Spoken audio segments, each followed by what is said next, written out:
These people will require blood transfusion and also plasma to support them. Then you have hospital care. So most of the hospitals there will also be experiencing an increase in the number of casualties they will be managing. Going forward, you have a lot of people dead, so there is also the need to support families in terms of counseling, psychosocial support, because a lot of the images that are coming out of that place are, horrific.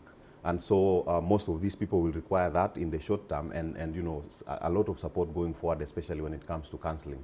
Huge casualties from fuel tank explosions are common in Africa. How can they be prevented? A number of ways. One is, first of all, moving a lot of cargo from the roads, like taking that to the railway systems.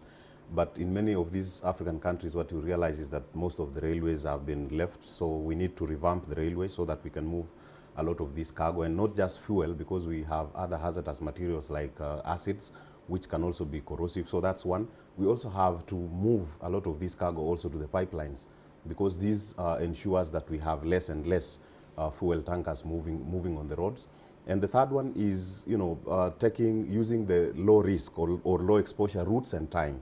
You can move this cargo at night when we have less and less people on the roads, and that reduces the number of casualties that you can get in some of these emergencies. And what is also important is general road safety is something that is very important, including also marking and repair of roads. So it is a number of activities that need to be undertaken by a multitude of different players to ensure that there is that adequate mechanisms to prevent this. But what is also important is communities also need to undergo some sort of awareness session so that they know not to get into these places in the first place. An accident happens, the first thing you have to do is, move away in that particular area, because you reduce your exposure to such hazards. So, yeah, those are some of the things that some governments can look at to reduce some of these emergencies that we see frequently. Okay, so safety training and changing the mode of transport. Yes. Thank you very much for coming in.